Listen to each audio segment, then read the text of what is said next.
Hey, what's up, you guys? My name is Esley Greer from Entertainment Fanatic Reviews, back with another video, and in today's video I'm giving you my top 20 horror icons. So let's get into it.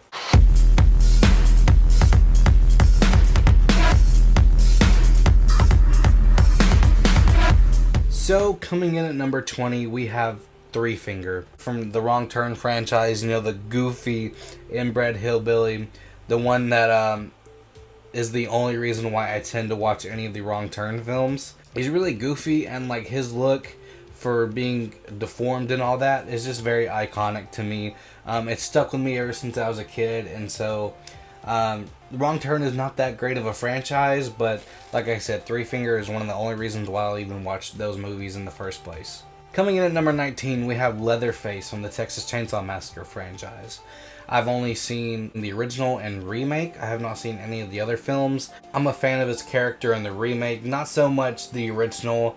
I love the idea of Leatherface, someone that kills people and wears their faces, sort of like Ed Gein, but then again, Ed Gein was an influence. I've seen bits and pieces of 2 and 3 and a few of the other films, and they don't take it quite, that seriously. So coming in at number 18, we have Pinhead from the Hellraiser franchise. I'm not a big fan of the franchise, but the look of Pinhead is menacing, and Doug Bradley's portrayal as Pinhead, or lead Cenobite, is phenomenal.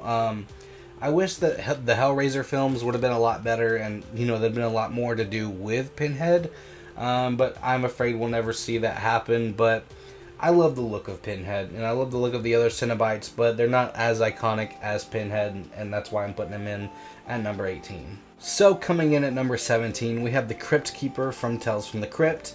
I haven't seen every episode, I haven't seen every season or anything, but the look of the Crypt Keeper is so iconic. It's something I grew up with. I've watched a few episodes here and there. I love his narration, his goofiness and everything is the reason why I love him. And, I've seen part of Demon Knight, and he was one of my favorite parts, especially in the beginning. But his look, the voice, the portrayal of the Crypt Keeper and the animatronics and everything, spot on. So coming in at number 16, we have The Mummy. And I'm not talking about the, original Universal classics. Haven't seen those yet. I'm talking about the Mummy films from, the late 90s, early 2000s with Brendan Fraser. I have a really soft spot for those films because I grew up with the first two. I haven't seen the third until 2 or 3 years ago, and even then, I don't know why it's called The Mummy. I mean, there is a mummy, but it's not the mummy that we've seen in the first two films. And I forgot the actor's name, but he made it very iconic for the role he was given. So coming in at number 15, I'm sort of cheating a bit, but I'm going with the Gremlins, mainly because, I grew up with the Gremlins, and, there's 2 movies. One's really good, one's okay. But Spike and the gang, they're really menacing when they're on screen, and even some of the weird creations that they have in 2 are really iconic in my opinion. Coming in at number 14, we have Pumpkinhead, which is a really big part of my childhood, especially the first film. I didn't see the other films until 2 or 3 years ago, maybe even a little bit longer, I don't remember. But that first film always had a special place in my heart. And Pumpkinhead is probably the scariest creature that I've ever seen, and you're probably wondering why I have him so low on this list. If the sequels would have been a lot better, he would have been higher up on this list, but they don't tend to do him justice. In the second film, he looks a bit different, It has the mannerisms and everything of Pumpkinhead, and it's got the basic gist of Pumpkinhead, but the look isn't there. Then you got, in the third and fourth film, you got, a Dollar Tree version of Pumpkinhead. It's the same type of suit, but it just doesn't look the same. If they had a design of the creature in the first film, and they did the sequels, might have been higher up on the list, but the sequels themselves aren't the best. A few people are probably going to be pissed at my next placement because this is such an iconic character, but Michael Myers. I've never been the biggest fan of the Halloween franchise. There's very few films in the franchise that I think do Michael Myers justice. There's a certain creep factor that we have coming from, the first film, the second film, a little bit of 4, and then, from here on out, it's pretty hit or miss. 6 was okay with Michael Myers, but, Rob Zombie did okay with, the menacing aspect of Michael Myers, but not his backstory or anything like that. There's just, very few movies in that franchise that I think do him justice. So coming in at number 12, we do have a Universal classic with Frankenstein. Frankenstein has always been such an iconic character to me. I didn't see any of the Frankenstein films until like 2 or 3 years ago, and I wasn't, particularly a fan of the first film. I do like Bride of Frankenstein, but the original was such a disappointment to me because, I had like 20 years of expectations just to be let down by, a 30s film, which I'm not, downing on classic films. It's just when you have such high expectations and you've seen a lot better films, this one tends to, disappoint you. But the idea of Frankenstein is very menacing. The look is iconic, from the 30s.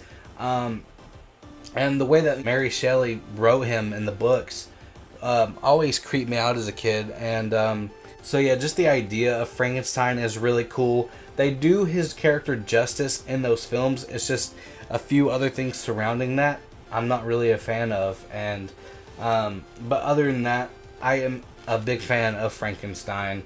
The idea of Frankenstein and some of the other adaptations that I've seen really creep me out. So I love Frankenstein. I do love Bride of Frankenstein. It's just that original film doesn't really do it for me, but all the other Frankenstein adaptations I've seen, pretty good. So coming in at number 11, I had to mention this one because I knew one of my best friends would probably get pissed off if I didn't.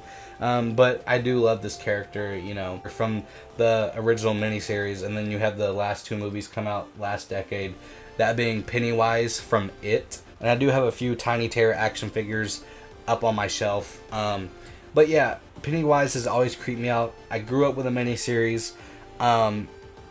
Tim Curry does him justice, and so does Bill Skarsgård. So like, you have 2 adaptations that are completely different, but are really good in their own ways. But with that said, yeah, Pennywise comes in at number 11. So coming in at number 10, we have Carol Ann from the Poltergeist franchise. To me, she symbolizes youth and innocence, and I've always been a fan of her character, and I grew up with the first film, and I could relate to her character growing up, but it's just a shame that Heather O'Rourke died at such a young age. But she did everything she could in all those 3 films that she was in, and her performance, very iconic.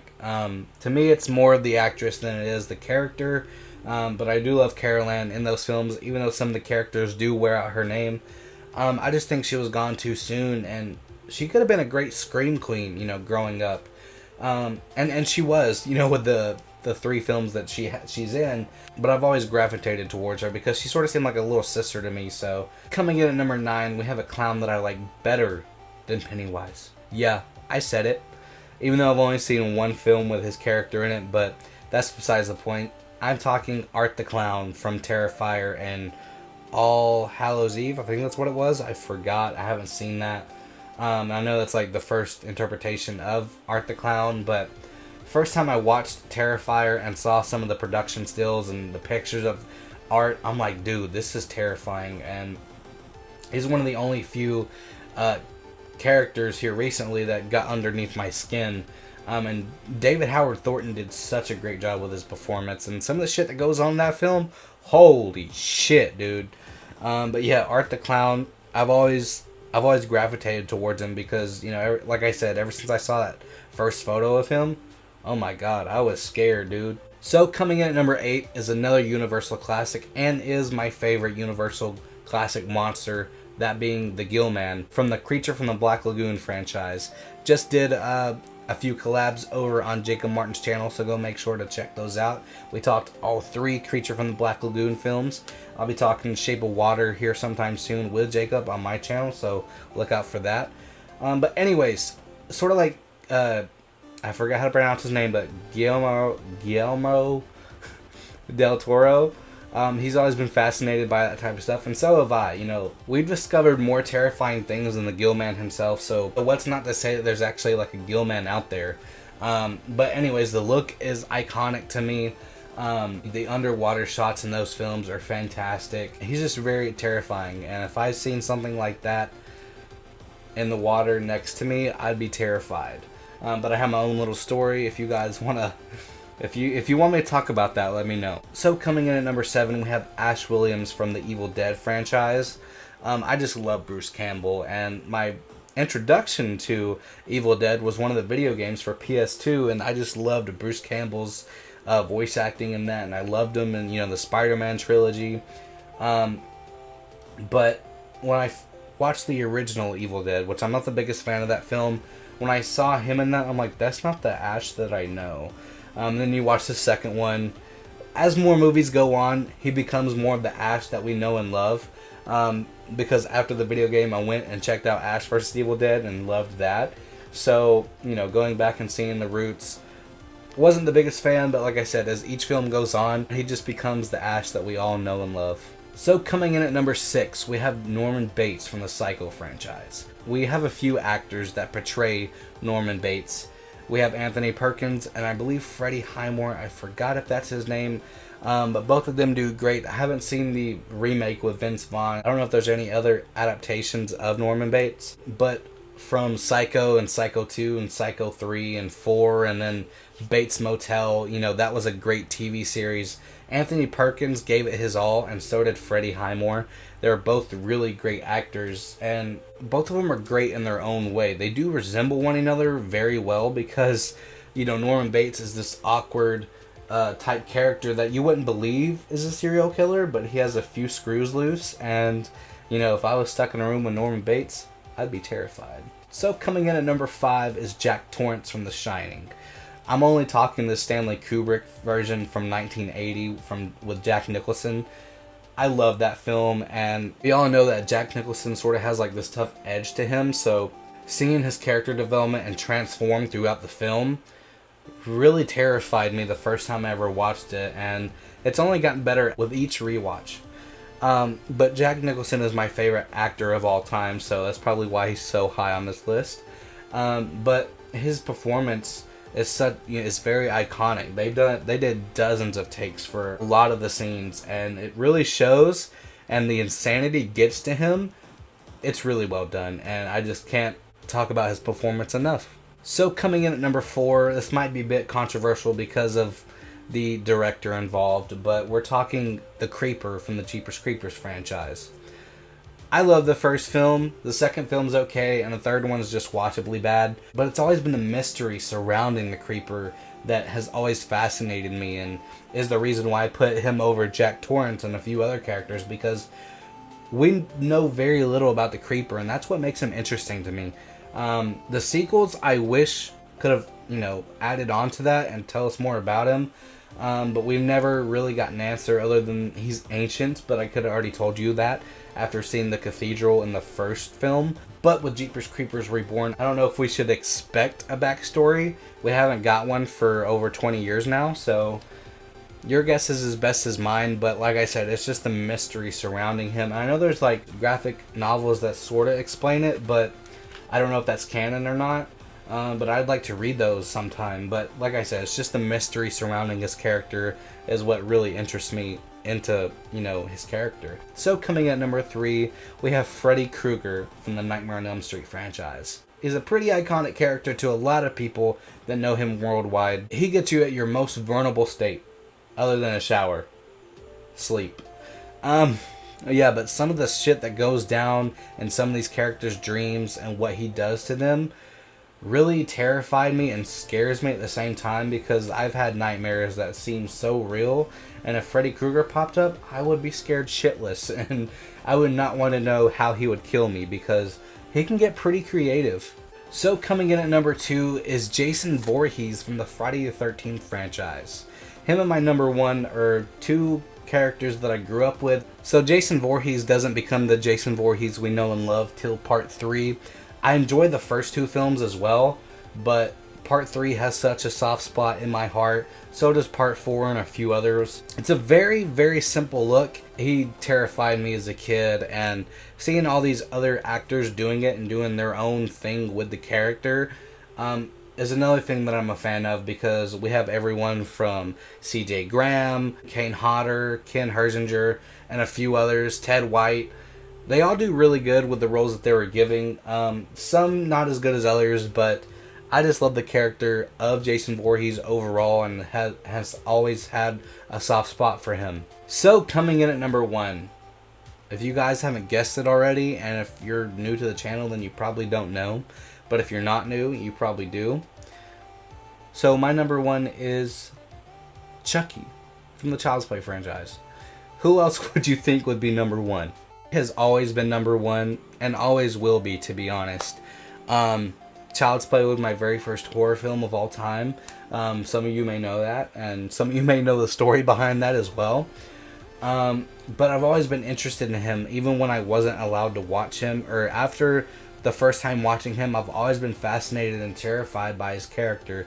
You know, I saw Child's Play at 2 years old, so I didn't get to see any of the other films until I was about 6 or 7. So there was like 4 or 5 years of anticipation of wanting to watch more, and it paid off. Like, Child's Play 1, 2, and 3, and a few of the other sequels are really good as well. And hell, even the remake is good to a certain extent.